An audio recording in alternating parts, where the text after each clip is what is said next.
for AEW news.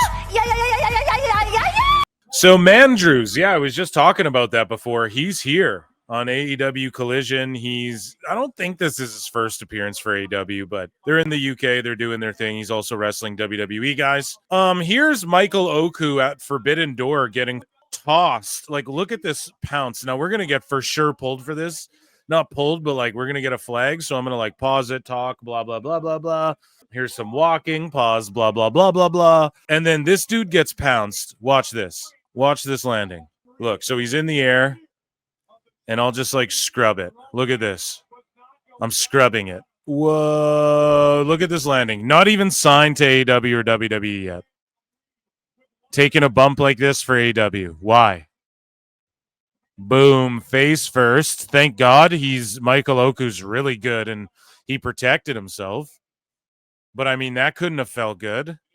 That could have been devastating. And then Ricochet's like, haha, that's how we do in AEW. This is like on the pre-show, dude, right? Like, what kind of, like, why? Is he like trying to get a contract? Is he pre-signed? Like, why would he do that to himself? I have no idea, man. But it's definitely insane to see that people are still going out there willing to do like that for Tony Khan, especially when they're not signed by him. I think that's crazy, unless he is and we just don't know. So AEW Forbidden Door 2025 could break a WWE record, and that record is they might have sold more tickets than WWE according to WrestleTix, but the gate is nowhere near. And then the guy who wrote this article was like, oh, he was asking for it. He was just ready to fight with people. And then I owned him because he mixed it up with me and I destroyed this Observer writer, but which we'll cover in a Dave Meltzer moment either this Wednesday, maybe today, guys, maybe today. It depends how much you guys want it, you know? You know, the writer who wrote this was like, I'm sure this will get normal reactions, but it's such like a stupid article to write. It's like, just wait till after the event and then go based off what they say the tickets are, not off WrestleTix then if you can't confirm it. You know, it's just silliness.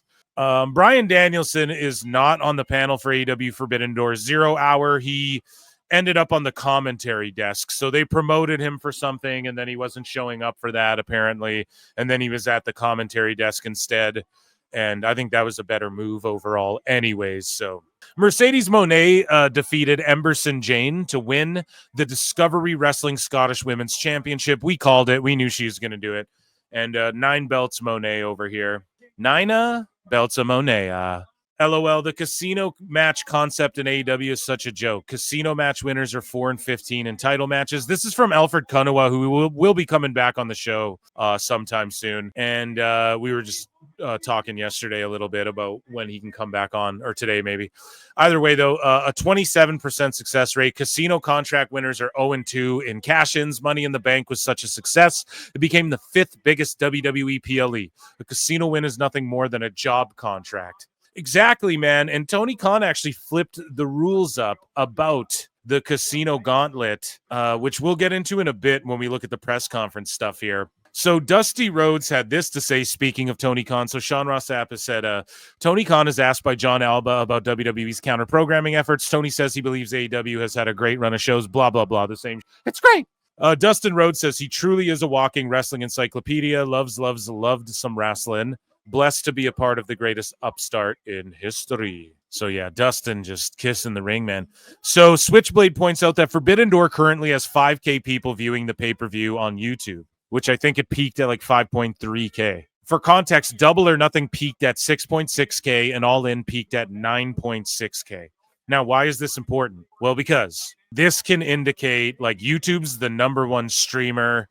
You can buy the pay-per-view from there. A lot of people who are watching it live, likely, you know, you can make an estimate on that's people watching the pay-per-view and talking in the chat. Unless, I don't know, though. I haven't scouted that chat. Like, is it just a bunch of bots and people who aren't watching the pay-per-view wishing that they were? I don't know. Or do they just have the YouTube chat pulled up while they're watching the pay-per-view on their own accord? No clue. But either way, Double or Nothing peaked at 6.6K and All In peaked at 9.6K. So again, if we hear some egregious pay-per-view buy numbers for this, it's just false and a farce, and we know that. And this is some indication of that, right? Of interest in this show. So Johnny Bottles, friend of the show, says, wait until you see who concocted this tall tale. ESPN and AEW reportedly had a strained relationship due to a 2023 CM Punk interview. Okay, so this is from 411mania.com. As previously reported, ESPN recently moved the AEW landing from their website, although they are still publishing news about the promotion. So how trippy's that? They're posting news, but they removed the landing, which so did Darby Allin falling off that fucking cage, which we will see WWE PLEs air on ESPN platforms. The Observer newsletter reports there were issues between ESPN and AEW that predate this deal going back to 2023, Bryan. In the Punk interview, he said things were highly negative about Hangman Page. It was believed that AEW leaked the interview to its talent, and it ended up on wrestling websites before ESPN had published it. After that, ESPN was no longer interested in working with AEW. However, events like All In at Wembley Stadium were too big to ignore. Meltzer added that this is more than likely an ESPN decision, not a WWE one. WWE wouldn't try it due to previously getting sued by MLW for antitrust violations. MLW previously got $20 million in a settlement. And of course, guys, Tony Khan has to come through. Shout out Johnny Bottles. Wardlow is massive. So Wardlow joined the Don Callis family at Forbidden Door. And I mean, man, I retweeted this and said, dude, they really stuck this guy with a fucking another hack heel fucking faction. You're really going to do this man dirty like this again with the same thing again and again. Like, they just won't figure it out. They're repeating the same mistakes constantly. And yeah, I've beat this to death until Tony Khan gets out of the way. AEW won't thrive. And until WWE get in the way of Wardlow, I don't think he will be thriving anytime soon either. And that's not a knock on him. I'm a big Wardlow fan, but the fuck, man. So sources, this according to Fightful, sources said they were actually hopeful that Will Ospreay wouldn't end up wrestling at Forbidden Door with his neck injury. He was told by a surgeon that it needs to be taken care of, but that it wasn't getting worse. Well, that's still fucked. And the way they ended that show was terrible. So Hangman Page talked about if he considered pursuing a Hollywood acting career. And he says, it's not something I've seriously entertained. Like with any opportunity, I'm not just going to shut the idea of it down, but it's just not something I've seriously entertained or where my focus is. My focus really always has and is still going to be a professional wrestler. That is my career. That is my one and only real ambition in terms of work. Not to shut it out completely, but it's not something I've ever thought about. According to Bleacher Report. So contrary to the line on Dynamite, Will Ospreay is actually cleared to compete in the match at Forbidden Door, bruv. And I mean, that's good if he's cleared, but I mean, who knows what that means in AEW. So people said that people are saying rather that they would tune into AEW to see Karrion Kross over WWE programming. AEW urged to make a move on Karrion Kross to steal WWE viewers. I don't think they would steal WWE viewers. You would just get some Kross fans who were like, yeah, I'd be down to check him out there, but he's in GCW and shit, as we've seen. And yeah, dude, I wanted to, I don't know. I went against people, when motherfuckers were telling me, hey, Del Rio's not dropping that title. And I was like, I don't know, man. And I stuck to my fucking guns. And I'm like, hey, dude, Del Rio is going to drop that shit to Vikingo. And I was right. I stuck to my guns on the Kross shit, and I was wrong. And I'll gladly fucking say it. Well, not gladly, because Kross is gone, goddammit. But yeah, man, I was just holding out for it to be a work so bad. Basically, my understanding of shit is that, like, he thought it was a work and everyone understood it. And pretty much he worked himself into a shoot. And actually, what no one's really talking about is he kind of fucked his wife out of a job, too, a little bit. Because he said it on Ariel Helwani. They're like, we'll deal with you and then we'll deal with her. And so he's like, well, they're kind of using her then as a chick. It's not that, bro. It's that they're not going to keep her if they can't keep you. And they want to keep you, so they'll talk to you. But if you're not going to sign and then they re-sign her first and then you don't sign, then what are they going to do with her? So he kind of fucked her out of it too by not. at least by the sounds, the way he worded it. So shout out Kross, man, but god damn it, does that suck. So MJF says why he thinks AEW product has never been hotter than it is right now. He says, look, to me, I think the reason why AEW is so exciting right now, while it's predominantly me, if we're being honest, besides the fact that my back hurts from carrying it, you got me. You got the Cowboy, you got Swerve Strickland, you got Ospreay, you got Kenny, you got Moxley and Fletcher.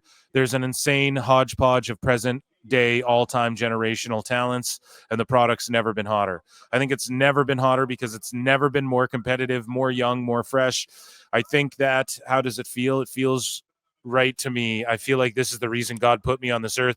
It was to prove that I'm the greatest wrestler on God's green earth, and what better place to do it than the place where the best wrestle. And that's courtesy of Vice. I mean, fair enough. He's putting over his company. You know, I do think wrestling overall is hotter than it has been in a long time. Netflix is glitching out bad, audio issues. They're pulling in AEW right now. Glitching like the fucking, I don't know what's going on. And JD just got power bombed on his fucking neck. Yeah, you know, MJF's just putting over the Fed he's in, and I would say he is one of the only reasons to tune into AEW every week. I gotta be honest. He was made to look like a dumbass at this fucking pay-per-view. That aside, I mean, he is the one guy there that you can look to. He's an AEW homegrown.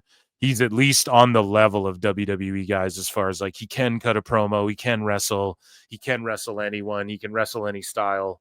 I really don't know what's going on with Netflix right now. I'm going to back out of the stream and then get back in, but because I have no idea why it's glitching like this. Maybe 30 billion people watching, Bryan. But yeah, man, shout out MJF and I guess AEW. We'll talk about Forbidden Door in and of itself a little bit more as we go on here. They were saying, you know, it's a sellout leading into it. Yeah, Netflix is fucking up. So hopefully you guys don't get this on the replay.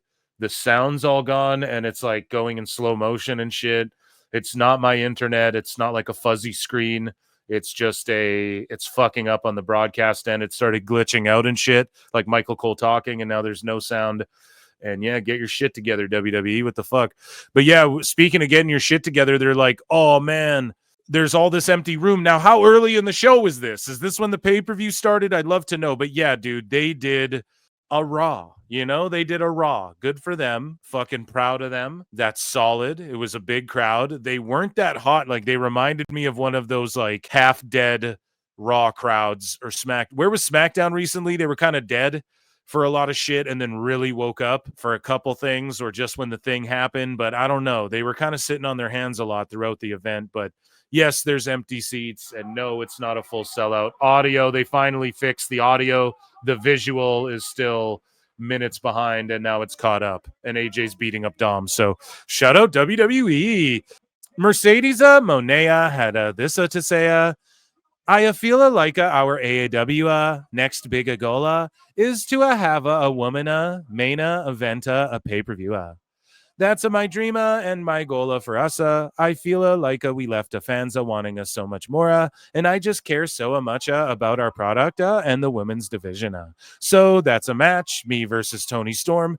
Storm, that holds us so high in my career, and one of my favorite matches that I've ever had. The Young Bucks released their first Being the Elite video since 2023. I didn't realize it was 2 whole years, but who fucking cares? You know what I mean? Like, did it do gangbusters of fucking views? That show, man, god damn, it helped build AEW up, and then it just helped destroy AEW from the inside out over time. And I don't know, man. They teased a Jack Perry return during it, so that is what it is. We'll talk about Forbidden Door in a minute. So Awful Wrestling posted this, and he says, the boss then, so of course Tony Khan was like, please, Gatekeep nothing, sir. Please welcome these people to AEW with arms wide open. With arms wide open. And then Swerve says, it's time to start gatekeeping wrestling again. However, I quote tweeted this and said, listen, if he's talking about AEW versus WWE, then that's dumb. If he's talking about the Raja Jackson incident, then he's utterly correct. Okay, you need to stop like just letting, oh, you're a fighter's kid. Why don't you come and hop in the ring. Like, yeah, he's utterly correct in that assessment, right? So, yeah, I don't know if Awful made that distinction or not. I think he was alluding to the Raja Jackson situation because it seems as though a lot of wrestlers are. And yeah, hopefully, hopefully they do get all of that figured out. We'll talk about that. I'm going to record a whole podcast about that after this show. So Grizzled Young Vets and Isla Dawn. So yeah, Isla Dawn's in AEW. She's not signed, but she's making appearances, at least during the European tour. And I'm glad to see her there. She is somebody AEW should pick up, but she'll just end up in Ring of Honor in no time. Moving along here, AEW star Samoa Joe has been announced for his first independent wrestling match in 10 years. Arizona-based promotion IZW confirmed that Joe will be Navajo Warriors' opponent in his retirement match at their Long Live the King show on November 8th. So Young Bucks snub Jack Perry call amid ongoing AEW absence. So during this BET, this BTE episode, they get a call from Jack Perry and they ignore it. He's obviously coming back. I think the move would have been Jack Perry and Luchasaurus back together. And I wouldn't even put that outside the realm of possibility because they brought Luchasaurus back to be a heel for less than a week, and they're already talking about he's going to be like, we're going to get Kip Sabian and fucking Nick Wayne and, Mama Wayne's tits are all going to take on Luchas. They're blaming Luchasaurus. Sorry, Penta's doing his smooth criminal shit. You get distracted. What can I say? He's got the sauce for days. They're going to go against Luchasaurus. They're hating on Luchasaurus. They're blaming him for their loss at Forbidden Door. And speaking of Forbidden Door, JD from NY is like, the pay-per-view feed cut this. I never seen any of it. Why was this necessary? You couldn't have left it alone? We all knew he was done after this. The cage is no top, yet they all did nothing to stop it. This company is so fucked, is so fucking lost, nothing can save them. Go. And so, yeah, man, the pay-per-view like goes off the air, and then this this beatdown happens where Moxley comes in and hits like 12 fucking DDTs on Ospreay. No one comes in to save him. Also, they don't raise the cage after the match is finished, right? So why? That's just stupid. But they destroy Ospreay, even though we already know he's going to be injured. They beat him down. They stomp him. We already know he's going to be out with a surgery and all that shit. We already know. So, you don't need to do all this extra. You had a moment right there. And then you have 15 baby faces being held back by, Knox and a camera guy. Meanwhile, Marina Shafir, the woman, is able to fucking crawl over the top of the cage and help these guys do a beatdown. It was one of the worst endings to a pay-per-view maybe that I've ever seen ever. And some people didn't even get to see it, thank God. JD's like, it cut this off of my feed. So there you go, man. How shitty's that? And yeah, I just don't know what they were thinking, having all the fucking baby faces just standing around like assholes and then having Marina just climb over the cage and scale it like nothing. It's insane. And people are trying to say shit like, well, in kayfabe, they didn't just have a crazy match. She didn't have a match where she was beat down and blah, blah, blah. Like, what does that have to do with anything? Darby Allin had his fucking ear gouged off. I don't even know how you word that. And he, climbed the cage and fell off it with Buddy through tables and shit. So it's just stupid excuses. None of this shit makes sense. Overall, in the grand scheme of AEW, it's just the Moxley clan losing again, and then they just jump Ospreay and break his neck more, even though he's already got to go get neck surgery, and all the baby faces just stood around with assholes. Joe and them ran out, Powerhouse Hobbs, and instead of them ripping the cage door wall down, they just fucking stand there like assholes. It's so stupid, man. And the video was removed everywhere, guys. I can't get it. Moxley, so during that cage match that we just reviewed, Moxley took a fork to Darby Allin's ear and was gouging it and twisting it off. Now, AEW has fucking sniped a bunch of people for using that footage. And it's crazy. They're so scared of criticism instead of just putting out a good product. It's pretty funny. People are like, WWE are competing instead of putting on a good product. Or are they just competing? And they are putting on a good product, and the numbers prove that. Now with AEW, it's like they're so scared of criticism, they're attacking fucking fans. What are you doing, Tony Khan? The best guy's Tony Khan. What are you doing? Stupid idiot. Con Man is like, oh, amazing. AEW issued copyright strikes and blocked me from using Instagram until August 27th. This was the reason I stopped streaming my reactions to AEW in the first place. Now, I will criticize some of these commentators. Like, so many of them just sit there. Like, and I'm not trying to diss some of these women streamers because they're like, oh, it's so hard for women in this space. But it's not. It's just, you guys sit there and you just listen to the audio of the show is in your shit, and then you just fucking sit there and look pretty and make crazy faces and jump up and down and go, oh my God, like you're not really making compelling, transformative content in that way, right? Like the audio bleeds through my shit. I've never been sniped like that. Like a lot of their content consists of like, oh, I'm going to put what happened on the show side by side with my reaction so people can see how crazy it was. And then you're getting flagged because you're using their content essentially. Right? Or you're using not to say it hasn't happened to me, but like, guys, we watched the post pressers together with the audio on, and I'm able to transform it enough. And I'm just sitting here talking with you guys. Okay. So I will I'll give you guys a bit of shit, like, yeah, you can't just like pretty much what's getting you views is showing their shit. You know what I mean? Is how a lot of people view it. So not to shit on anybody, but yeah, you got to transform it better. But again, when you're AEW and most of your community's online, why are you going after reactors? And maybe they targeted Con Man because here's the thing. A bunch of people jumped on Con Man. I covered this recently. A bunch of people jumped on Con Man for being like, this wrestling war sucks. And so many people were shitting on him. They're like, dude, it's good when it's AEW, but not WWE. He's never said that. Con Man, I don't think he's ever said that. In fact, they put Con Man, and this is why I think he could have been targeted, because they put Con Man on WWE TV all the time. Whenever something big happens, it's Con Man's face going, oh my God. He does, what did Meltzer say? Where's the fucking meltdown? Oh my God, it's the greatest thing I've ever seen. Right? So that's when he did that, when Dave made fun of that, he's talking about Con Man and Santi Zap and all Wheezy Blonde and that group of friends. They're like a group of friends who make content, right?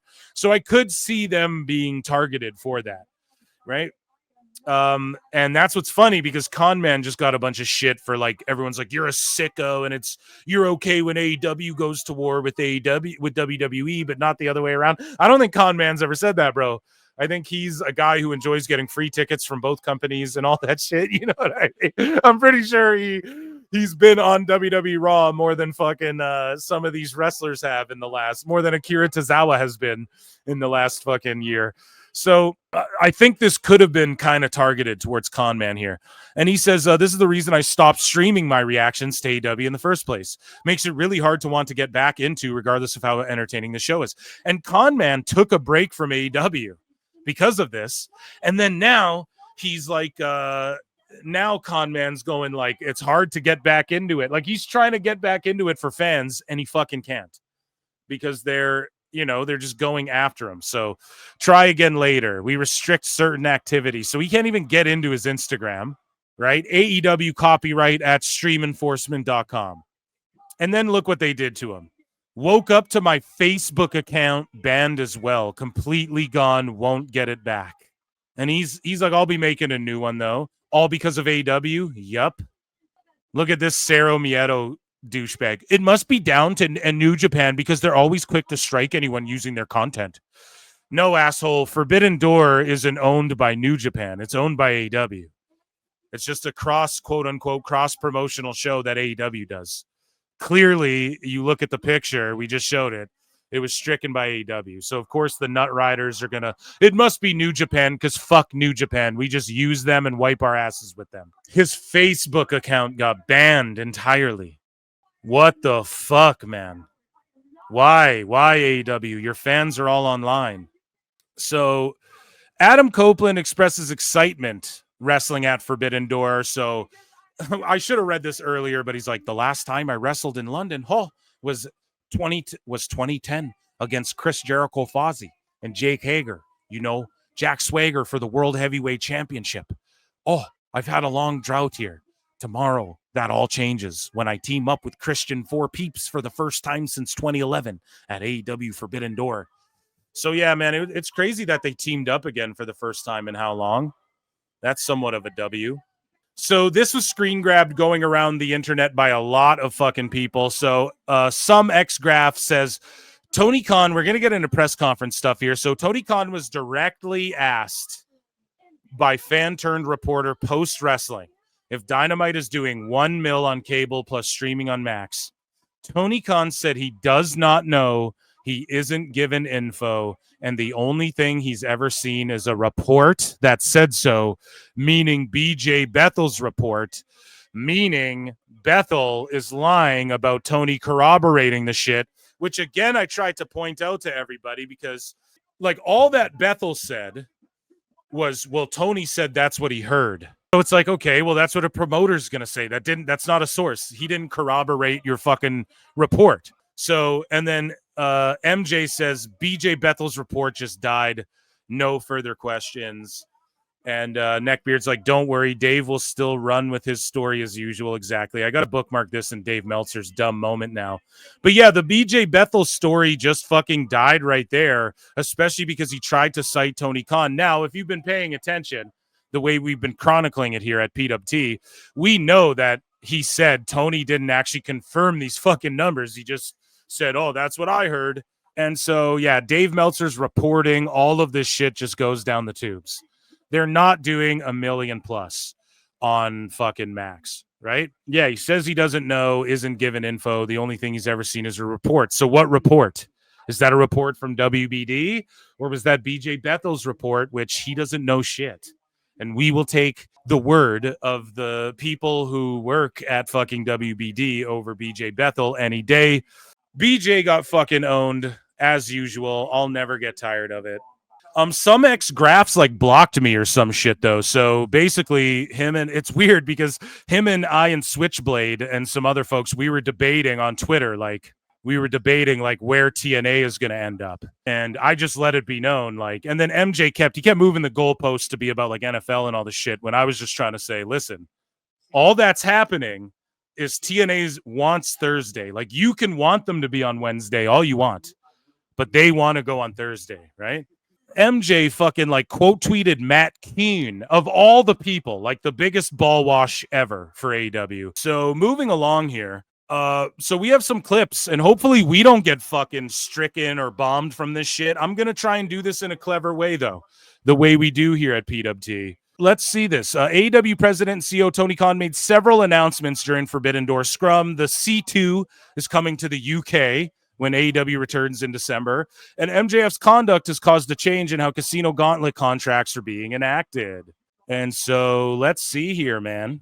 That's gay behavior. Yeah, I don't know, man. Look, MJ always had his Twitter set up where he can quote tweet people, but you can't quote tweet him. That in and of itself is like, come on, bro. But whatever. He's my bud. I don't care. Like, I'm not going to police people's Twitter conduct. I don't give a fuck. But yeah, I don't know. Just I don't know what happened. He's just mad over the TNA fucking thing. And then like to use Matt Kuhn, like, come on, bro. You don't believe what he's saying. And then like, what are you gonna John Alba gets trashed 24/7. MJ trashes him. Did he? I don't know. I can't see on block. Did he agree with Alba too or whatever? Like when Alba's shit was clearly being blown out of proportion. I would love to just discuss it like we've done so many shows, but instead it was like I DM'd him like a bro. I'm like, bro, you don't need to take pot shots. You can just DM me directly or fucking you don't need to talk shit or whatever. I said, you can just fucking hit me up, bro. We're bros. Like I said that to him. We're friends. Like, what are you fucking and yeah, so I don't know. It's all good. Either way, let's hear what Tony Khan had to say. We're going to try and pause this. The volume's really quiet on this one. Okay, never mind. It's boosted here. So let's go. Successful night for AEW yet again. I mean, we've talked about the attendance record. We all just saw the pay-per-view out there tonight. Unbelievable. But a lot of big announcements, international announcements to know that we're coming back here to England. We've got Australia around the corner. We're going up to Toronto very soon. It just feels like AEW is continually growing and doing all these big things. How does it feel to you to be taking AEW on such a global tour like that? It's really exciting. I think that 2025, I really believe, has been our best year, and I'm so proud and keep putting great nights and great moments and achievements together. If you're not aware, Renee referenced coming back to the UK. We will be back here. We will be back here. Triple cupping. 2 cups got a 2. What's that song? Oh my God, dude. I'm going to YouTube it right now. 2 cups, double cup, got in that purple stuff. What's that fucking song? It's like Riff Raff and Major Laser or something like that. Riff Raff, Major Laser, 2 cups. Double cup. Yeah, that's what it's called. Got that triple cup. Oh man, yeah, dude, right here. This is Tony Khan right fucking here, dude. Here's TK at the fucking presser. You guys ready? 2 cup, got that double cup. What's in that cup, dude? Oh man, you gotta be triple. Fuck around double cup. Fuck around with triple cup. TK triple cup, dude. Slow your whole time down. Slow your whole town down. Slow the economy of your town down. Double cup. I done got 2 cups. Fill them up. I done scoop 2 gallons. I scooped 2 gallons of those wrestlers. Purple stuff. I done took over your time. Finna run them up. Shit look cool it is. Triple cup. I done got 2 cups. I fill them up. 2 gallons of purple stuff. Yeah. I done took over your time. About to run them up. Oh yeah, taking over the town with those fucking AEW shows, man, and them triple cups, dude. Triple cup, about to run amok. Holy shit, that's good, dude. Next year at Wembley Stadium, and I cannot wait for that. But I'm not going to wait until next year to bring AEW back to the UK. We're coming back this year. For the first time ever, we're coming back in December to the UK.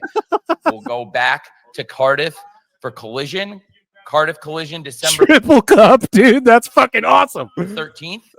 And we will debut. Is he wearing a New Japan necktie? Bro, that's a fucking necktie with the Nuge logo on it. Do y'all see that? Holy shit. I actually kind of want one of those. I'm not going to lie. AEW in Manchester on December 17th. I can't wait to bring AEW here. And for the first time, the Continental Classic is coming abroad. The Continental Classic coming to the UK. And I can't wait. I'm so excited about that. We're having such a great year. It's so great to see all of you. And before I start answering your questions, I have some questions for all of you. If it's okay, if you would indulge me. And I want your honest feedback because I really care. Okay, Tony, we're about to give you honest feedback right here. Not the fucking shills and the redacts you put in that room. Right here at PWT with the PWT universe. About talking. I care about talking to people. The T is for truth. Who love wrestling. I care about talking to the fans, and I understand you're working media. You're not necessarily here as fans. But if you would lend me your honest opinions, I don't want you to BS me. I want to hear what you really think. I want fan feedback. Do you think for a company that takes pride in its champions, that takes pride in the... What does that mean? Every company takes pride in its champions. Sport of pro wrestling. Every company takes pride in the sport. I would say your company disrespects it more than any other company. Really care about the integrity of the promotion and the championship. I would say you don't care about the promotion or the integrity of the championship because you kept it in a briefcase for so long with an asshole that was tanking your ratings, and then you let him gouge people's ears off and do all this fucking dumb shit. So I would say, no, you don't actually care about that, and you're just fronting. Or at least the way you think, your interpretation of what integrity of a company is ass backwards, at least. Do you think that the way MJF has conducted himself in recent weeks at trying to... And then he asks them a kayfabe question. Look, I want honesty. Look, guys, I want honesty.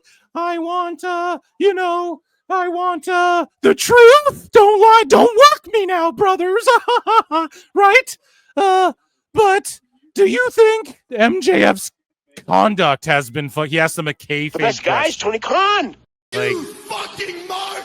verbally execute and then renege on an execute. I don't think that's personally, I don't think that's how a championship challenger or somebody who has been potentially could be a great champion should conduct himself. I don't think that's in the spirit of the contract executions. How do you feel? Do you agree with that? Let's strip him of it. Oh. No. Oh. Sorry. What do you think? Trying to contribute. What do you think? I don't think that's in the spirit of the sport. I would be interested to hear feedback. Is there anybody that yes? What do you think? So is he pretending like he's listening to the people to confirm this fucking thing, this idea that he has in his mind already? You know, it's just cheesy and fake. This is fake as fuck. These press conferences are so fucking stupid, and I'm glad WWE stopped doing them. I gotta be honest. Yeah. Well, here's what I think. Well, we knew what you thought because what you did was like, that's like those dudes who do the cold readings and are like, oh, you have a family member, starts with a J, right?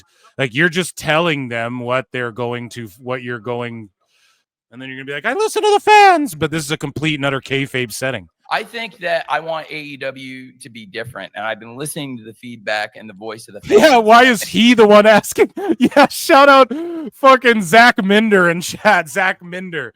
Why is he fucking asking the questions at the press conference? Jesus Christ. And people want the championships and the sport of pro wrestling to have integrity. We're having the best year in the history of AEW, and I think a lot of it is that we're willing to listen to the fans, that we care about the sport, and we want the fans to believe in what we're doing.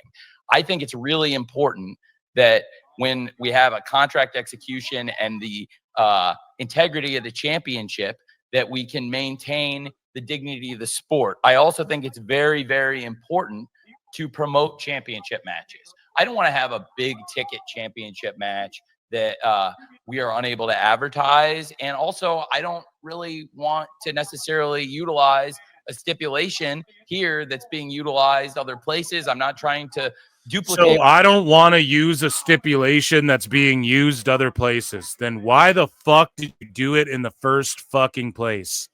Then why did you book it that way in the first place? Holy shit, man. Why does he have 3 cups stacked? Because, bro, it's that fucking... Hold on. Why does he got 3 cups stacked? Fuck around talking about that double cup, bro. That triple cup. You fuck around talking about triple cup? What you talking about here? Hold on. We got to play it, dude.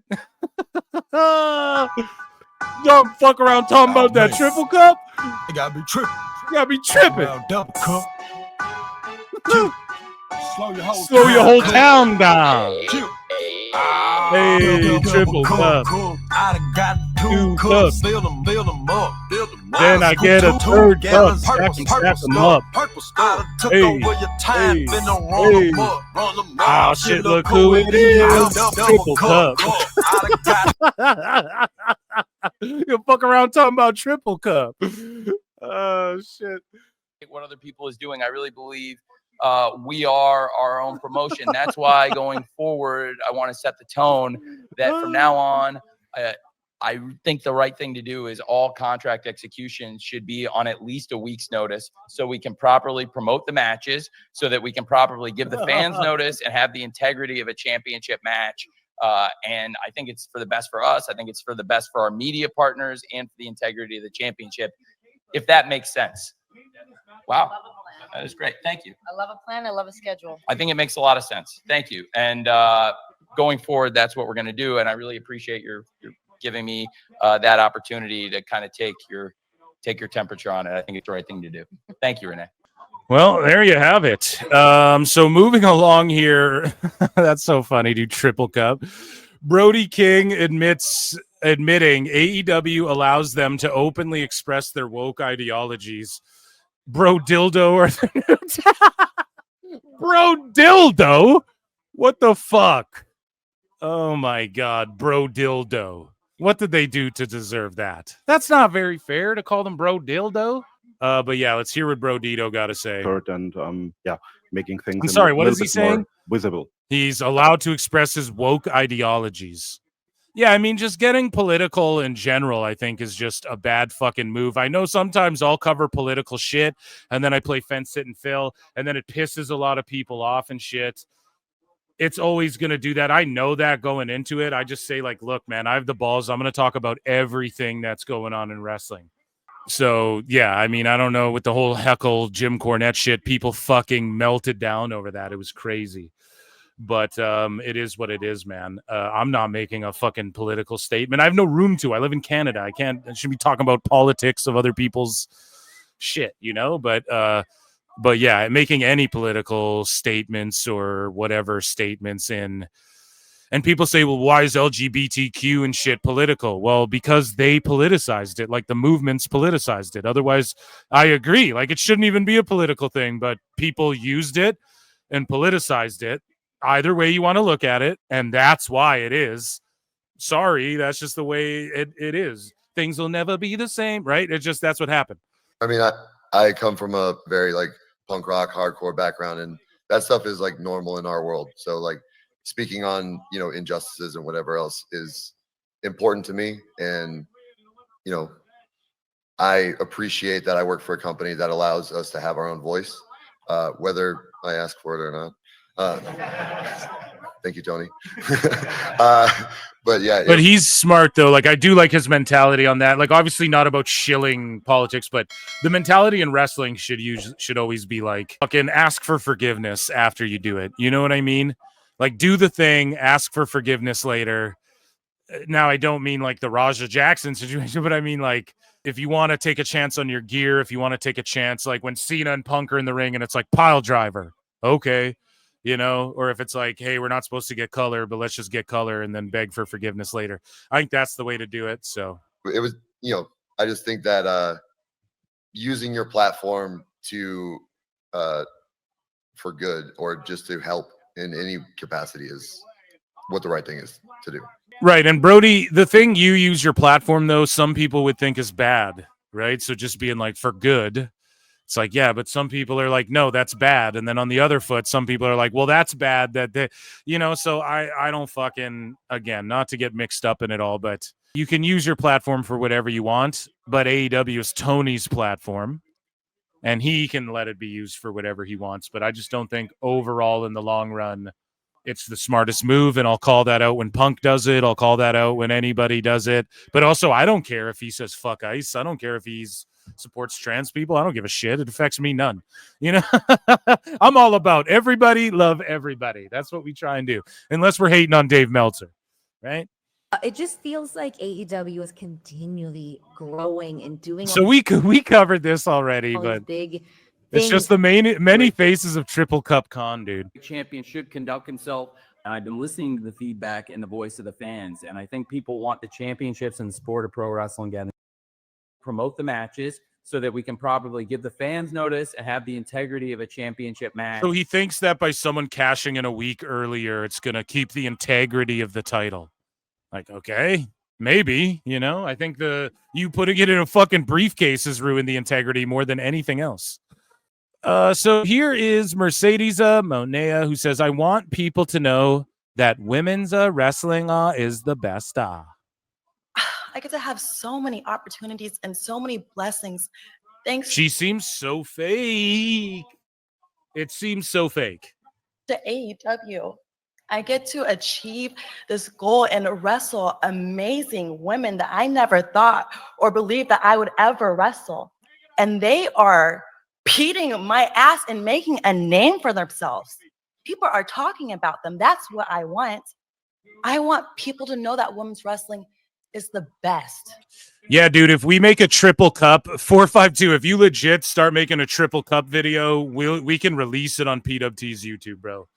And we'll fully credit you for that and shit. That would be hilarious. But I don't even know how I thought of that, man. That used to be one of my favorite songs, like 15 years ago, maybe not that long, but I don't even know how old the thing is. 10 years ago it came out. So 10 years ago, that was fucking, I was bumping that shit all the time. And we are number one. We belong. But that is the funniest shit ever, because some people call him Triple Con because they do like, oh, he's a racialist or whatever. But now Triple K can mean triple cup, dude. That's fucking amazing. All elite women are here. We are the greatest, and this is the greatest women's roster. This is the greatest women's roster. And then her fake crying. Like, come on, you did better acting on Mando or whatever show you were on. And that, ladies and gentlemen, was AEW News. Shout out Triple Best guys, Cup. Tony Khan.